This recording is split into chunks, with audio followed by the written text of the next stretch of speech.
The Fire Within podcast. You need a sustainable plan, the right mindset, and the knowledge and inspiration to stoke the fire within. Just like the phoenix, you can burn your old habits, never turn back, and emerge completely anew. There are no shortcuts. Welcome, Fire Within Nation. This is the Fire Within podcast, where we dive into all things nutrition, fitness, and health related. I'm your host, Brandon Woolley, joined by my co-host, Joe. Hey, Brandon. How you doing? I'm great. How are you? I'm good. I'm excited about the day. Yeah, we're going to talk about the microbiome. Which is something that I never knew existed. Yeah, it's kind of a big deal. I don't think they knew a ton about it, and now they're coming out with all these breakthroughs. Oh my God, it has a lot to do with autism. There's more neurons in your gut than in your brain, and it's actually a really big deal. So why should I care? That's what today's episode is about. Probably start with what the heck is it? What the heck is it? Well, it is defined as a community of microorganisms, such as bacteria, fungi, and viruses that inhabit a particular environment, and especially the collection of microorganisms living in or on the human body. So it's kind of gross. Kind of gross, yeah, a bunch of little bacterial things. And our body actually hosts 100 trillion bacteria, and that is called the microbiome. And is it all in your stomach and gut area, or is it just all the bacteria in your body? There's literally pounds of it just on, like, your face. Really? Yeah, that's what I hear. That's kind of gross. It's everywhere. It's on your skin. It's in your gut. It's all throughout. So why is there so much focus then on your gut when I hear people talking about microbiome, if it's everywhere? Because that's where we could most influence it, by what we eat and the types of things that penetrate our immune barrier. And the immune barrier is really important. The majority of that is in your small intestines. And it's the things that get in and out of that can cause the most change the quickest when it comes to your microbiome health. Basically, you have two types of bacteria, good and bad. A lot of people have too much of the bad stuff. And when they have too much of the bad bacteria, that can actually lower serotonin, causes anxiety, depression, IBS, irritable bowel, all those types of things. And that's what we call gut dysbiosis.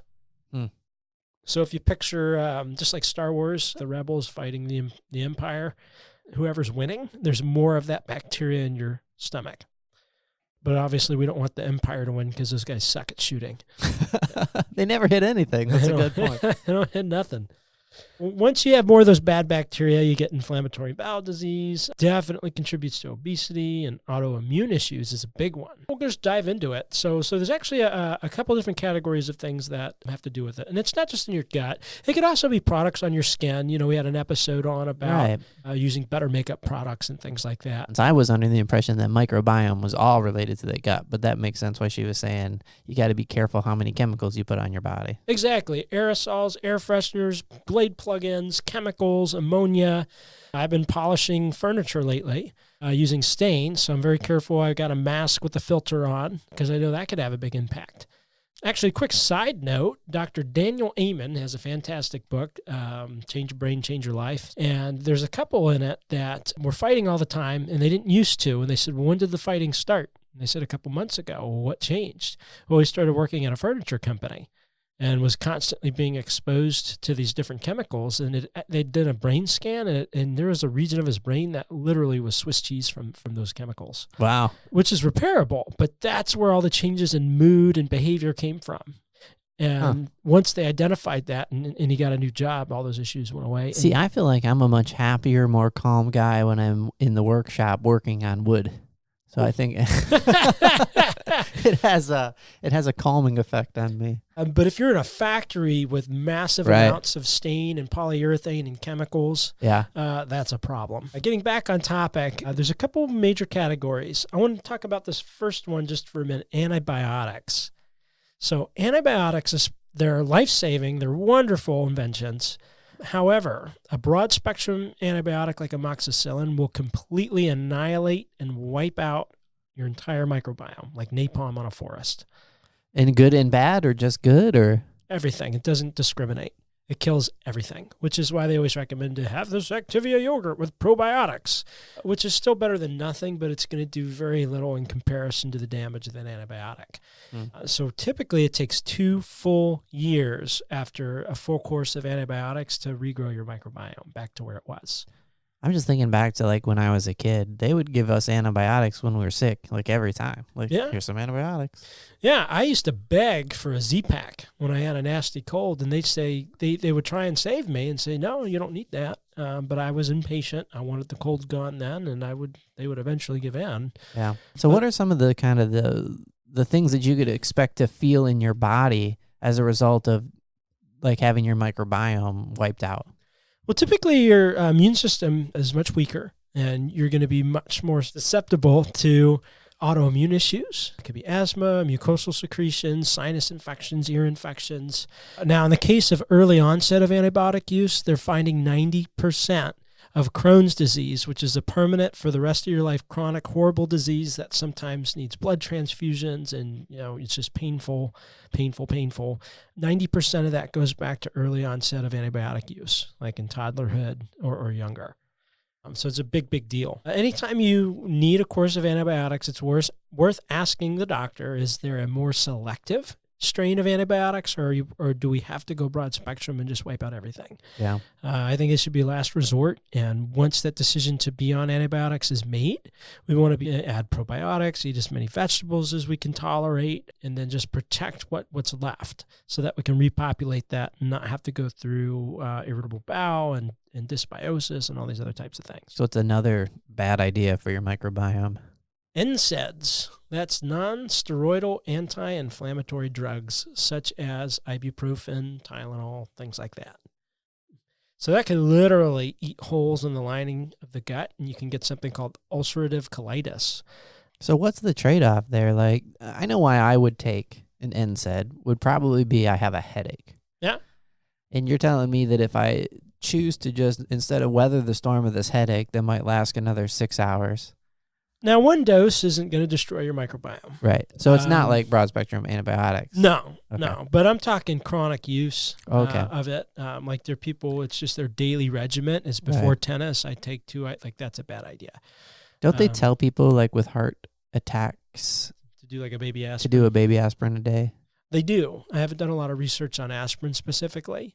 Yeah, they normally prescribe something very like bare, Yeah. like something very Maybe it's a lot weaker. mild. So I'd have to do more research on that. But in general, you don't want to be popping these things like candy daily. Right. I think they're fine for acute issues. If you fall down the stairs, if you tweak your back, things like broke a toe, fine. Take some ibuprofen. I'll do that. Yeah. 2-3 days is my tops, and then I try and get off it. Yeah. Yeah. I know there's also another side effect from those when my daughter had knee surgery. Yeah. She basically, her patella got dislocated and they had to get some tendon from a cadaver and fix her tendon. She's just very bendy. And so it wasn't holding her patella in place, but it was painful. And so they gave her like I think it was like a 400 or 800 milligram of ibuprofen. And it's, they give you this giant bottle for like weeks and weeks and weeks. And I think it took her, I don't know, maybe a week or so before she was okay not taking it because the pain, she could handle the pain. But she, at that point, had already developed withdrawal syndromes. She had a really bad stomach ache, and she was feeling the effects of weaning herself off of the drug after a very short amount of time. Anyways, long story short, I know a lot of people end up on pain relievers because their doctor asked them to and end up addicted. Yeah, that whole opioid crisis is huge. And so this is really the people that are also endangering their microbiome, the ones that are using them long term or abusing them. Right. And also they could do damage to your kidneys too. I know my grandma had to go to the hospital, have a surgery done from Advil. So especially people as they get older and have arthritis, you don't want to rely on that stuff. Now, one thing you could do, if you have a high quality olive oil, the higher the quality, the more it makes you cough if you take a shot of it. That's called the cough test. A high quality olive oil, the thing that's making you cough is something called polyphenols. And they have an anti-inflammatory property the same as a low-dose ibuprofen. So having a diet rich in healthy types of oil like that could potentially help with inflammation. So like if you're having aches and pains that you might go take an ibuprofen to deal with, you could try a shot of olive oil. Taking a shot of olive oil. If it's high quality. If it's high quality. But connoisseurs of olive oil, believe it or not, those exist. They'll literally take shots of it and they'll see how many times it makes them cough. And if it's a cough storm, that's super high quality and that's the top dollar, top shelf stuff. If it's one cough, it doesn't have as many of that polyphenol content. What a weird thing. I want this thing to make me gag. Then I know it's good. All right, so we got antibiotics, Nsaids. Yep. What's another thing that can cause intestinal dysbiosis? So diet, of course. So we've talked in great length and detail on this podcast in previous episodes about wheat, grain, corn, and dairy, soy as well, and their impact on the mucosal lining of the small intestines. So that's literally opening up the floodgates for all kinds of proteins and things that shouldn't be in our system to get in there and wreak havoc. So corn's the worst. Wheat and grain are right up there. They have that lectin protein. So that's something we want to be very mindful of. Now, quick mini lesson on that lectin protein. All vegetables have lectin, including kale. We just want to stay away from the things with really high concentrations of it. So you can't get away from it. Our body can handle some. But there's a couple things that were just introduced to our diet a couple thousand years ago in ancient Egypt, wheat, grain, and corn being the primary ones, and our body doesn't have a system in place to take on that onslaught of huge amounts of that lectin protein. Now, some people do okay with them, but if you're experiencing any issues, I would consider limiting them. Gotcha. Yep. So we got antibiotics, Nsaids, wheat, grain, and corn, lectin. Yeah, dairy. Dairy is going to cause a significant increase in mucosal secretion, which can cause some immune problems. It can cause sinus issues and congestion and actually make us want to go get an antibiotic. So many people with chronic sinus issues can potentially get rid of those completely by changing their diet. And I've had people do it all the time. So something to consider. The next would be psychological stress. So when you're having negative thoughts and emotions, the acidity in there's hormonal changes that happen, and the acidity in your stomach changes and starts to break and eat away at that mucosal lining that protects your small intestines. Right. Also, like situational stress, right? Like, right. Let's say you're at work and you get called out on something and you're like, oh, crap. And you get that sinking pit in your stomach feeling. Yeah. Like those kind of things. That's that literal hormonal change, and that's the acid changing, and that's part of why you get diarrhea or that fight or flight kicks in. You pass a cop doing 10 over. Yeah. So Not that I would speed. So true story, when I get blue lights behind me, literally every muscle in my body locks up with lactic acid and starts to burn. You're like one of those goats that falls over. Pretty much. Well, it's fight or flight. So my body's trying to, which I would never flee because I'd be in worse trouble. But literally my muscles burn and ache, and then I always have diarrhea later. Yeah. Like it's bad, but it's because of that change. So if you're in a traumatic situation, if you're in a trying to think of the word, kind of like a broken home situation, or there's a lot of trauma all the time, and this is constantly happening, that's going to have a significant impact on your microbiome, and you will be more susceptible to autoimmune issues, diseases, and sicknesses. The next is going to be reduced gut motility. Now, there's a couple things that can contribute to that. Sometimes it's a plumbing issue. Some people have heard of women with an extra curve in their colon. That can cause constipation, and it's really a big deal, because what happens with constipation is it starts to back up bacteria from the large intestines, and if it overgrows into the small intestines, that's called SIBO, small intestinal bacterial overgrowth. There's a lot of painful, uncomfortable symptoms with that that could potentially lead to surgeries and things like that. So gut motility is very important. Ways we can increase gut motility. Number one, exercise. So peristalsis. I never heard that before. I always heard Imodium and all the wives' tales kind of things. That's short-term Band-Aids that actually make things worse and don't address the issue. Now, exercise and movement stimulates peristalsis, which if you remember from health class, biology class, that's the natural contractions in the intestines that help to move towards bowel movements. Yeah. Move food towards bowel movements. So exercise stimulates more of that. So if you're sedentary all the time, you don't have as much peristalsis going on, so constipation is more common. Now, there's other things, lack of fiber most people are aware of, but also dehydration. That can also make it difficult. And then also, if it's a plumbing issue, you can get a squatty potty.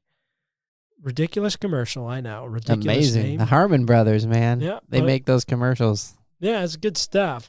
But all joking aside, what happens with a lot of people is we're not meant to use the bathroom at a 90-degree angle. That's ridiculous. That's not the way our bodies are made. And when we try and go at that angle, there's a band or a muscle that cuts off the puborectalis muscle, which literally cinches closed the exit. So getting past 90 degrees allows for that to get out of the way, and it makes it easier to have a milk. I've always wanted to try a squatty potty. I've never done it. I won't go with that one now. I love them. Yeah. They even make travel ones now. But I have one at my house, and if you don't want to spend the money and you just want to try it, just get a cooler or a stack of books. It doesn't matter what it is. You just need to get your feet elevated so that your knees are above your waist.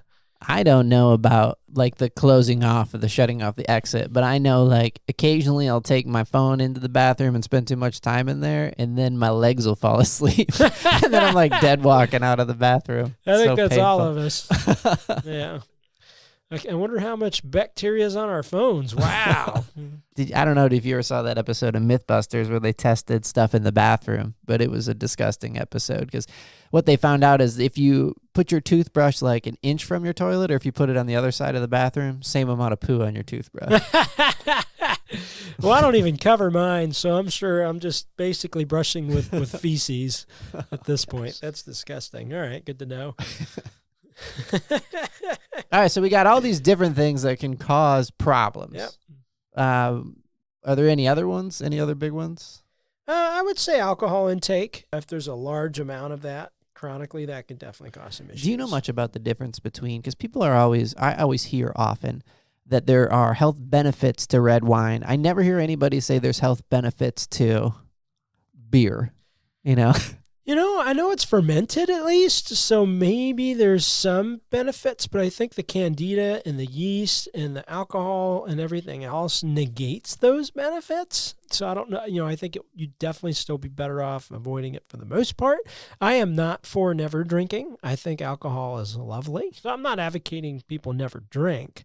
But based on what your goals are and what your symptoms are, you may want to consider reducing your intake. So next I want to talk about some of the foods that promote inflammation. One of the first ones is going to be refined vegetable oils, like canola oil, corn and soybean oils. That can wreak havoc on your gut, definitely with that immune barrier we've been talking about, and that's something we want to stay away from. Pasteurized dairy products, your milk and things like that. I always go for non-dairy alternatives when possible. Now, if I want a really, really good dessert, sometimes I'll cheat, but they now even have coconut whipped cream that comes from coconut milk. And is dairy-free. So I don't even mind a little bit of sugar. I'm just trying to reduce my intake of dairy. Fermented dairy is okay, though. So the next would be refined carbohydrates, processed grain products. Most of us are familiar with that one. And then here's one, conventional meat. If we were to compare conventional chicken versus organic chicken, it's actually 11 times more inflammatory via a C-reactive protein blood test. And that's because you are what your food eats. So you're not just what you eat, you're what you ate as well. That's fun to say. So essentially, like a non-organic chicken is basically in a coop and fed corn. Basically, which is horrendous for us. And not just that, but it may be GMO, it may be sprayed with glyphosate and Roundup and chemicals and on and on and on. Now with beef, it's 8 times more inflammatory to do conventional than grass-fed. So grass-fed, organic, pasture-raised are what we're looking for. Cage-free doesn't mean anything. That's a loophole in legislation. That just means the birds have to be out of their cages for 5 minutes a day. And typically, they literally can't move well enough to get out of the coop, even if there's a hole for them to get out. Again, you want to look for organic, grass-fed, and pasture-raised. Those are what we're looking for. Next is added sugars, of course, which I think some sugar is okay in the diet, but I usually go with stevia, honey, maple syrup, molasses, monk fruit, lohango. Those are my choices. A little bit of organic cane sugar I think is okay once in a while. The next is going to be trans fats. That's hydrogenated oils in processed products. So your Nabisco stuff. A lot of times you see it in peanut butters or partially hydrogenated. That's literally trans fat. It's going to cause heart disease. So we've been talking a lot about all the things that will destroy your microbiome. This is one of those things that can be helped, sometimes reversed by eating the right things, right? Absolutely. So let's start with healthy fats, such as grass-fed butter, or even better would be ghee, which is a clarified butter without the dairy proteins. In fact, some people that are lactose intolerant do fine with ghee. I never heard of grass-fed butter before. Yeah, it's pretty common. Kerrygold is one. You'll see the grass-fed Irish one. It's a green wrapper. Nuts that weren't roasted in canola oil, so raw or dry roasted. Avocado oil, olive oil, coconut oil, and nuts and seeds. Mm-hmm. What about fish oil? Yeah, fish oil, absolutely. In fact, that's one of the staple supplements. If you have any budget for supplement, I want people on fish oil. I try and get 6,000 milligrams in a day, personally. Anywhere from 4,000 to 6,000 is probably good. But even if you're doing 2,000 milligrams a day, that'll make a big difference. Yeah, fish oil can be pretty affordable. Now, there's different qualities of fish oil, but, if you're worried about cost, Nature Made is fine. It's not going to hurt you. It'll definitely give you all the benefits. One of them being fish oil literally lubricates your digestive tract and makes motility easier. Yeah. So it can help fight constipation. You want to get the burpless kind. Oh, yes. I only get the burpless kind. Because otherwise, you don't want to be burping on fish oil. Burping on fish oil. It is not... Like, when did I eat fish? Oh, that's not right. Yeah, it's stomach turning. I used to take one with mint added, and so I would get like fishy mint. And I'm not sure that was much better. Oh, the old fish mint. Speaking of fish oil, foods higher in omega-3, like wild-caught fish and seafood, are a great idea, but it does need to be wild-caught. And you bring up this whole thing about like why you should try to get fat. It's still hard for me. Eat fat. I'm still ingrained with like this in my upbringing. Fat is bad, and the idea that if you eat fat, you're gonna get fat. If you put fat in your body, you're gonna get fat. No, it's really more of a sugar thing. Wheat grain corn pastas, and that's where the obesity epidemic really took off. Is when we start getting government subsidized, General Mills and things like that, and they put 11 freaking servings of grain at the bottom of the food pyramid. Yeah. Now the wrong kinds of fats can lead to atherosclerosis and other things like that. But the right kind of fats are more like fuel, correct? Right. Yeah, and it also helps with the building blocks of your brain. Your brain's 60% fat. I bought the audiobook for Sleep Smarter because you brought it up on one of the episodes not too long ago. And he was talking about this issue of fat. And he said, like, thinking that eating fat is going to make you fat is like thinking that you eat blueberries is going to make you turn blue. Exactly. Yeah. And I think one of the main concerns with fat was with heart attacks. And when they do the surgeries, they would see that atherosclerotic buildup of cholesterol, which is another form of fat. But that's because they were assuming that cholesterol was causing it. But cholesterol is actually sent in to repair damaged cells that were damaged from sugar. So yes, the blockage is made up of fat, but it wasn't because of dietary fat. It was because of an overmobilization of cholesterol to fix the damaged arteries from the intake of sugar, be it from wheat grain corn, cane sugar, corn syrup, and things like that. Right. So very important distinction. Next is going to be probiotic foods like organic Greek yogurt, kefir, which is a type of like Greek yogurt-ish type of water. It's kind of interesting. Kimchi, which is fermented cabbage, fermented vegetables such as sauerkraut, or even taking a probiotic, not a bad idea. That can help give your microbiome a little boosty boost. I started just fermenting like some onions because they're great on tacos or whatever. It's really easy to ferment something. I didn't realize. How do you ferment onions? So essentially, I started getting some of those shipped to your house meals things, and they say basically you want to ferment these onions and they'll be great on your pork tacos that you're going to make or whatever, or carnitas or whatever. And so they just say you squeeze like a little bit of a lemon or a lime in there and put in a little bit of vinegar. And then you can add sugar if you want it to be sweet. I skipped the sugar step. It's awesome. Tastes just like fermented, That's fantastic.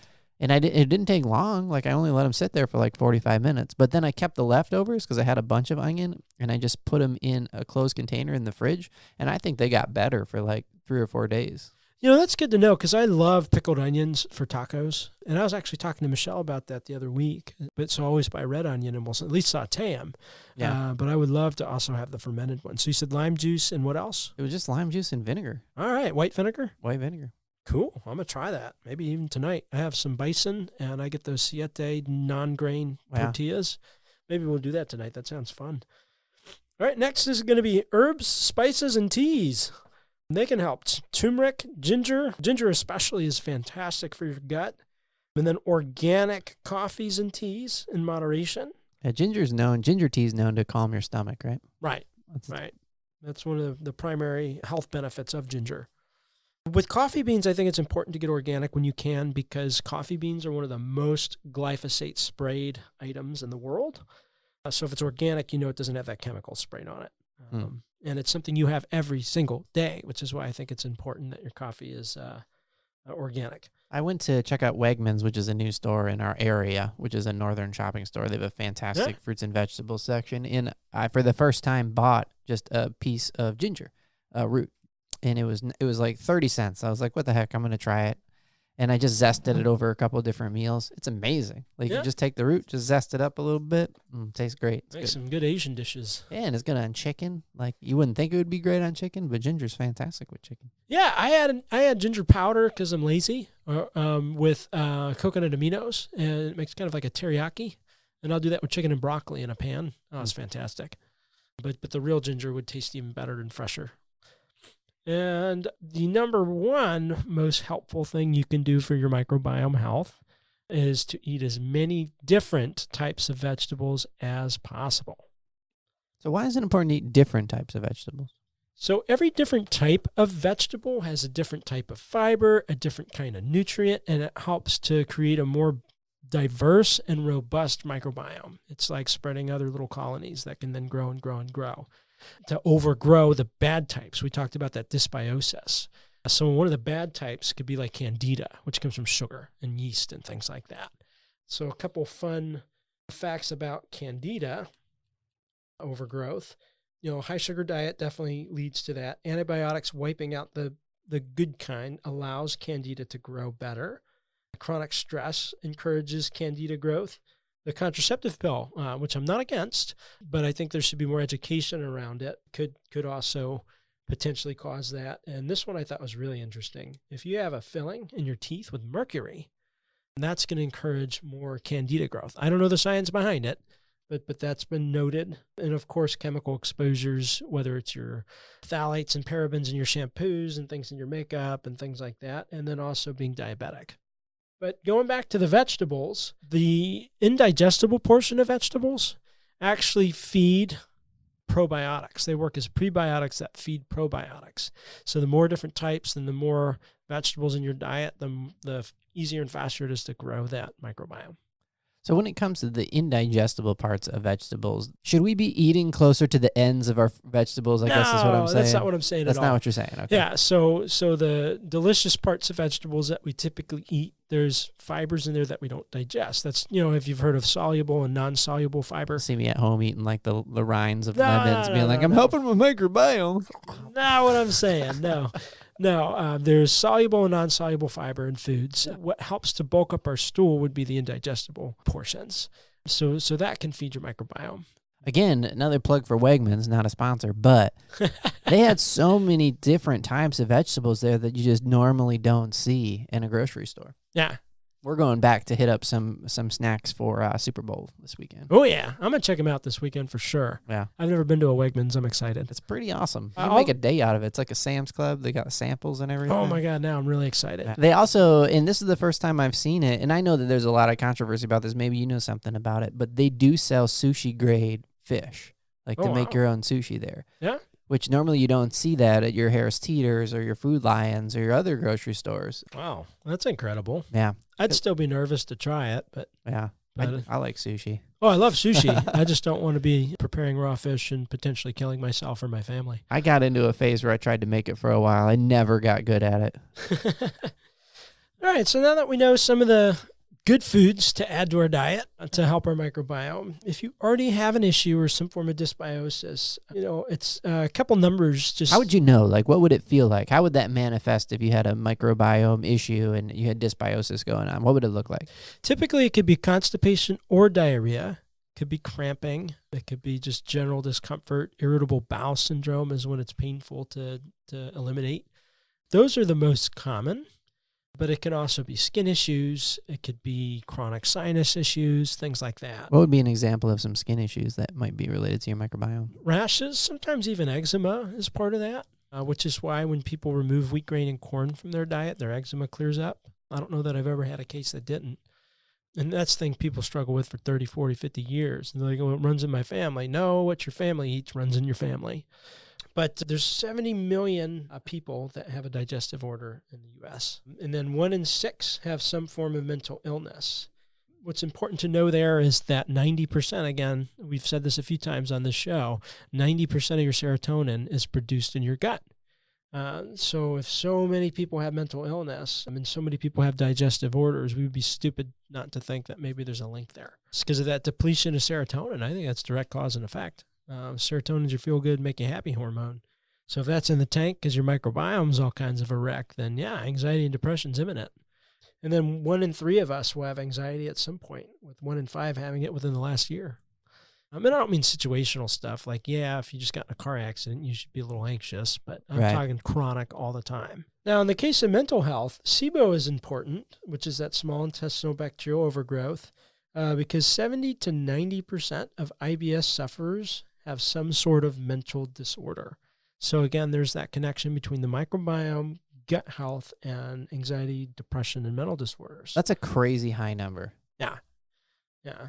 And so that's why I do recommend to anyone the Squatty Potty and anything that can help prevent SIBO, that bacterial overgrowth. More movement, everything we've talked about, fiber, water, fish oil, to help with that. And it really is a big deal. It's not the common place to think, like the things that would make you want to go see a mental health professional. You would think it would be pills and talking it out, and that helps. But it's like there's this really big missing component that I feel like nobody really is talking about, which is like, as you mentioned, 90% of the serotonin is produced in your gut, and you've got all these issues in your gut. So if you have IBS and you're like, man, I just feel like I'm a little off, that's a crazy stat, man. 70 to 90% of people with IBS have some sort of mental disorder. That's bananas, which means that 70, 90% of people can actually do something about that. It does take intentional effort. It takes change, and not everybody's willing to do that. But those that are, the amount of freedom from antibiotics, from depression, from anxiety, from all kinds of things, it's worth it. And that's really what the show is all about, is helping people find the ability to transform their lives and take things into their own hands. And that's not to say that some people aren't always going to need medication and things, because I think there are cases where it's worth it to stay on those medications. And I'm not advocating for everybody to just dump their prescriptions automatically without any kind of doctor's recommendation. And if you are already taking medications to deal with those issues, I've had tons of clients be able to get off them after revamping their diet and changing the way they eat and their habits and lifestyles. But it takes time. It does take effort. We've got all these people with unhealthy microbiomes. What are the benefits of putting the steps in place to make sure you're taking care of this part of your body? So elimination is a lot easier, which means less risk of colon cancer, less risk of small intestinal bacterial overgrowth, less risk of Crohn's disease, diverticulitis, all these really common problems that a lot of people just assume is normal because everybody has it, especially as they age. The incredible improvement in joint health and reduction of inflammation and arthritis is unbelievable. Now, it may not have as much effect on something like rheumatoid arthritis, but general arthritis clears up quite a bit, especially with the elimination of wheat, grain, corn, and dairy, with everybody I've ever worked with. I've had 70-year-olds that have been dealing with arthritis for 20, 30 years, have a complete reversal and no longer need medication for it, just by changing what they eat. It's incredible. Mood, motivation, ability to say no to sugar. The more sugar-loving bacteria in your system, the harder it is for you to say no, because those bacteria are alive and they're integrated with your entire microbiome, and they actually cause you to crave more. They literally make you put more sugar in your mouth. So it's easier to get away from those types of foods and make better decisions, which that has a huge implication with type 2 diabetes and your brain. So those are some. Your skin can clear up quite a bit. You're less susceptible to disease because your immune system is significantly strengthened. All these autoimmune issues that we see today, fibromyalgia that keep popping up, all this stuff goes away typically. Now, it does take time. It's not like you cut out all these things and you go on a crash diet for 2 weeks and you're cured. I would definitely recommend just slowly cutting out a few items at a time, allowing your lifestyle to adjust so that this is a permanent change. Yeah, if you try to go cold turkey on everything, then you're a turkey. That's just not going to work. So if you wanted to cut out one thing first, Brandon, what would you suggest? Corn, Corn syrup, corn, anything. That would be, and it's probably the hardest thing to cut out because it's the most prevalent in all of our foods. Right. Yeah, so if you can cut out corn syrup, that's probably the best start. Now, one other thing is I haven't done any significant research in this area, but there's a ginormous link between microbiome health and autism. They're even having people on the autism spectrum change their diet and go completely asymptomatic for autism, depending on the severity, but there's a huge link there. So that's something to consider, especially if you have any children that are borderline or already have something, let's say like Down syndrome or autism. They could definitely increase their ability to function based on what they're putting in their body, because with an already weakened immune system, they're going to be more susceptible to those illnesses, which can slow them down even further. Speaking of which, I just had an opportunity to co-host on your show, The Guys Who Do Stuff, with Matthew Schwab. Yeah. Oh, that was incredible. That has his own TED Talk already. He was a 22-year-old. That's just incredible. He's interned for government agencies. He works. He's got his own business. Right. It's just incredible. He's an advocate for people with Down syndrome, he has Down syndrome. Right. And his TED Talk was about the importance as employers to hire people with Down syndrome. He's an inspiring dude. Right. And I was speaking just a minute after the show with him and his mom, and they said that the diet was huge for him, as well as physical therapy and to work on that muscle tone development and joint laxity and things like that. Now, there are a couple supplements that could help with depression and your microbiome, and I just wanted to touch on those just for a minute. The first being vitamin B12. Now, when you're looking for B12, you want to make sure it's the correct form, which should be methylcobalamin. It should be methylated cobalamin, not cyanocobalamin. Most of the cheap brands are going to use cyanocobalamin. It's not particularly helpful. The next vitamin I would look for is folate, not folic acid. Folic acid is a cheaper form that's not well absorbed because your body has to upconvert it. And that's the big thing you're looking for, right? You want to buy the supplements that are in the way that your body wants to absorb them. Right. If you're going to spend money on supplements, make sure they're in the right form. Buying a cheaper one literally is flushing money down the toilet. Like, you get almost no benefit. So I'd always recommend paying just a little bit extra and make sure what you're buying is going to make a difference. Zinc and selenium. Zinc is huge for your immune system, for wound healing. A lot of kids, especially that are picky eaters, typically have a zinc deficiency. And when it gets added back to their diet, all of a sudden they'll start eating meat and broccoli and things that they've been avoiding.